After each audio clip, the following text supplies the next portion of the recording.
Hello friends, welcome back to my YouTube channel Toppers World, and in this video I am going to talk with you about IELTS reading. And most of the students find IELTS reading quite difficult, and they have been struggling for many days or months to improve their level, and some students level get stuck around 5 or 5.5, and they are not able to cross this border limit of 5.5. You need to correct, you need to have 23 correct answers in IELTS reading. And this video is about how you can at least get 23 correct answers so that you can get your desired score 6 band in reading. Many students able to get 6 or 6.5 in speaking, 7 in listening, 6 or 6.5 in writing. But the only problem is here to get 23 out of 40 in reading. So this video is dedicated to how to get 23 or at least 6 band in reading. So watch this video from beginning to till end, because I am going to share a lot of important tips in this video. Maybe possible that some tips or any tip out of them can be of great advantage for you. So watch this. Basically, there are two approaches or two ways to do IELTS reading practice. One is in 60 minutes, second is in more than 60 minutes. And here I will advise you that you should choose both approaches. In 60 minutes reading, you can check your level. This is good for testing your level, whether you are making improvements or not. And in more than 60 minutes, you can improve yourself. You can increase your level, you can raise your standard of English understanding, and I'm going to focus that this approach is going to be very effective. And after that, for some days you should follow this approach, and for 1 or 2 days in a week you should follow this approach to check your level and check your level of improvement. So if you are a beginner, suppose you are a beginner, you have started your IELTS practice, and you should take reading test, one reading test, spend 60 minutes on it and check that how many corrects you are able to do. If out of 40, suppose out of 40 you only get 7 to 10 out of 40, then it means that the reading test either too difficult for you, or if you get 30 or plus out of 40 in your 60 minutes practice and you get 30 plus, then it means that it's too easy. If you get 7, 8, it's too difficult. If you get 30 plus, it is very easy for you. So what you need to do, you need to change your book. You need to change your reading material first of all.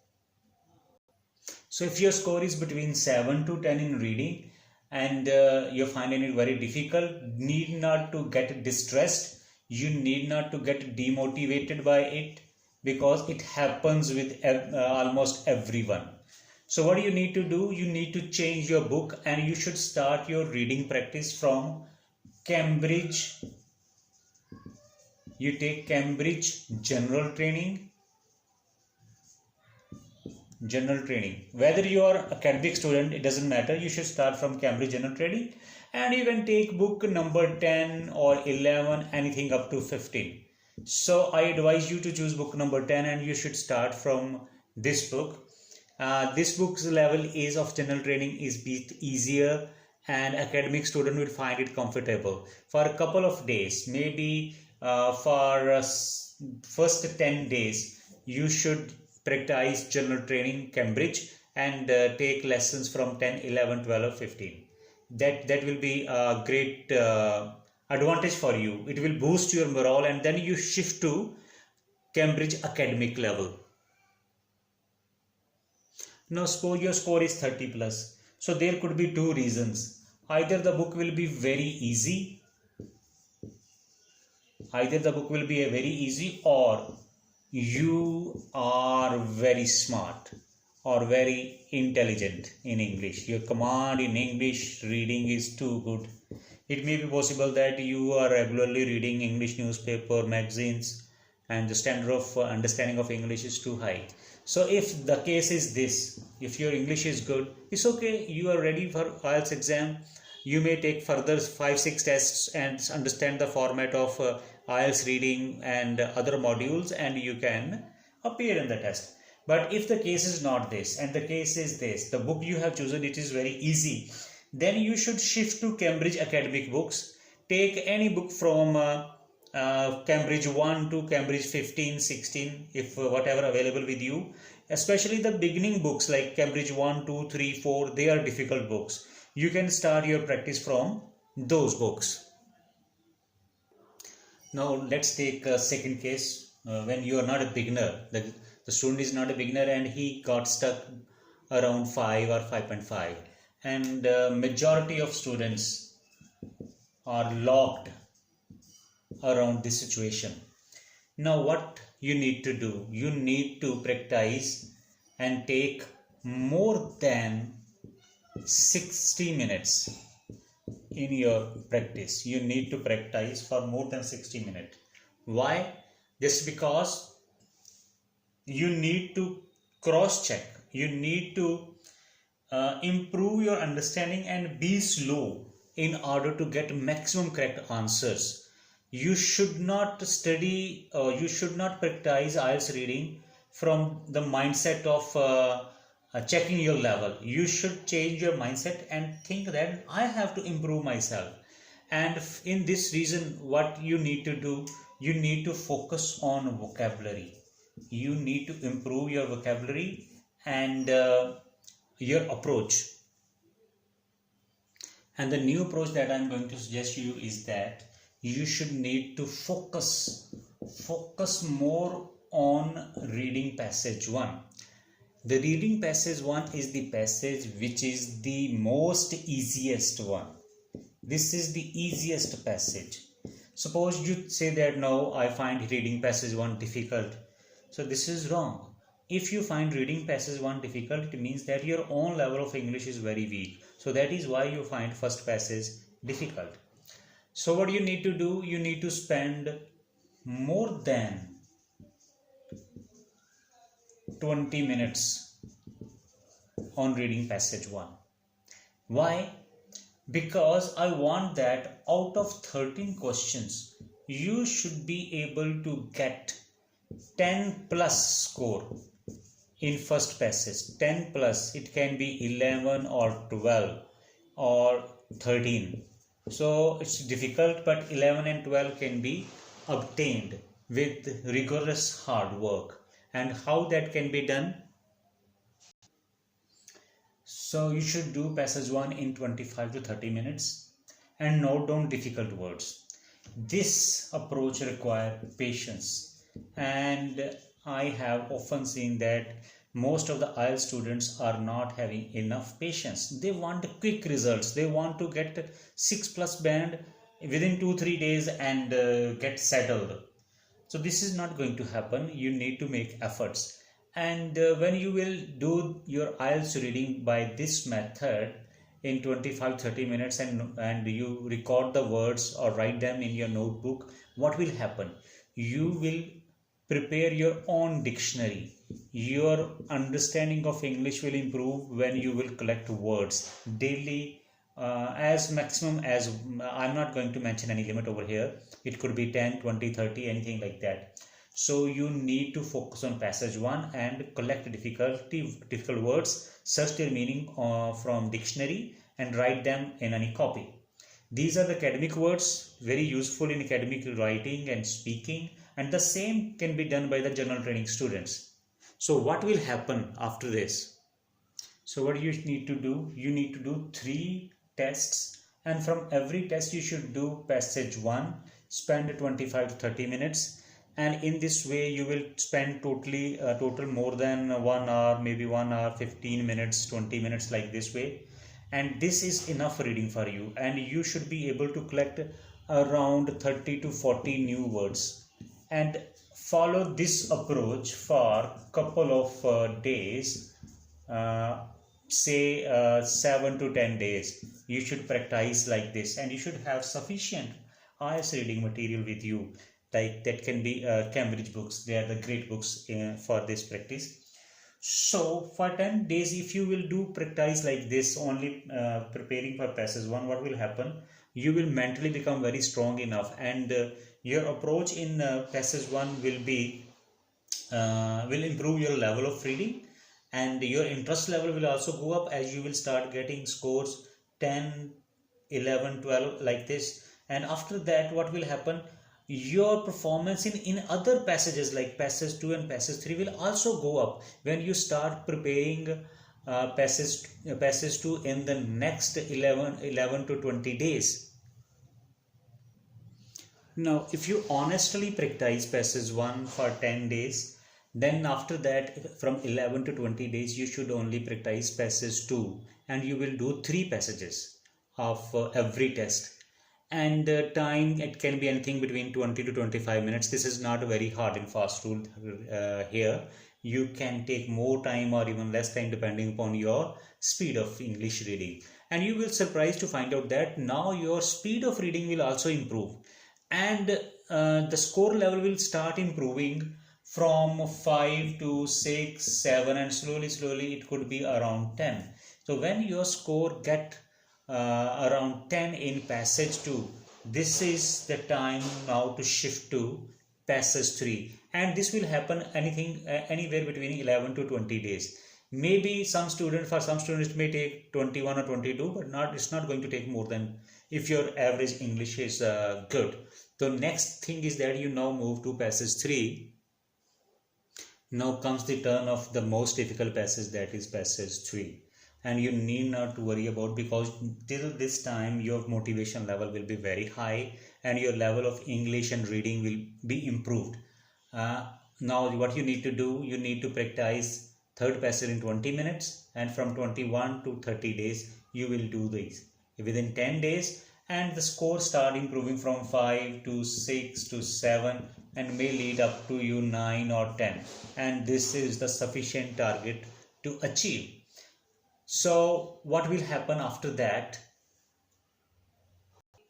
For next 10 days you need to do complete test from passage 1, 2, 3 in one go in 60 minutes, and you will find wonderful results. This approach already applied by me on many students, and they have done very well. And those who were stuck around 5, they shifted to 6, 5.5 to 6.5, 7, depending upon their level of hard work they did. Now I'm going to share with you some tricks that will help you to boost up your reading score. And the first trick is about list of headings.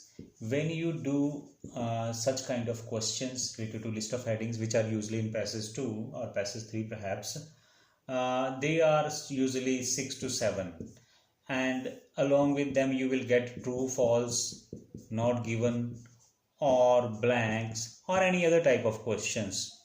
So what you need to do, when you read list of headings, you should also read other questions that can be of different type. And what the benefit is that when you will find the list of headings, you will also get a chance to see these questions key locations, and when you will have these questions in your mind, you can easily find the answer of these questions along with finding the list of headings. So what will be the result? The result is that you will be able to save your valuable time. This is a time saving technique to attempting different kind of questions altogether. Always pay special attention to blanks. Fill in the blanks or fill in the gaps. They can be in passage 1, 2 or 3. Usually they are in 1 and 3. And you cannot do such questions by guessing. You need to read and practice these kind of questions as much as possible, because they are the easy questions, and you cannot do them by guessing. So you need to read them and practice them a lot. And your mind will also tell you that whether you have find the right answer or not, because the intuition of a human being tells them that even I have seen that many students, they while selecting the blank, they already show that whether they are having correct blank word or not. So this kind of question must be paid special attention, and if you get such a kind of questions around 10 to 15 in full test, that can be a blessing for you. So pay attention on these questions. In true, false, not given type and yes, no, not given type questions, always read 2 to 3 questions at a time. The benefit is that suppose if you read only one question statement, and you search them that its location in the passage, and you are not able to get in first 2-3 paragraphs, you will waste a lot of your time because it could be not given. But how you can find it that it is not given? If you have already read the question number 2 as well or 3 as well, and you find the answer of question number 2 or 3 first, so it means that 1 is not given, or perhaps 2 is also not given. If you find the answer of third question and do not find the answer of first 2 questions, so it is the easiest approach. Otherwise what will happen, the students keep on searching in the full page and finally they decide that this is not given, but already they have wasted more than 5 minutes in this regard. So this is totally a wrong approach to do true, false and not given. Time is score here in IELTS. We say that time is money. In IELTS we say that time is score. So in this way not given can be found out. And some students they have certain preconditions in their mind. They think that 2 consecutive questions answers cannot be true or false. So if the first is true, they always think that second will be the false and third will be the not given. This is not like that. It can be seen that all the first 3 can be true or all the first 3 can be false, or even the not given can be there. So you should always search from the passage. Do not take your own decisions without reading or without going through the passage. MCQs, multiple choice questions. I also say that most challenging questions, MCQs. If the MCQs are in passage 1, which are usually not, or in passage 2, possibility is there it can be in passage 2 and passage 3. If they are in passage 1, they are easy to do, you should do them.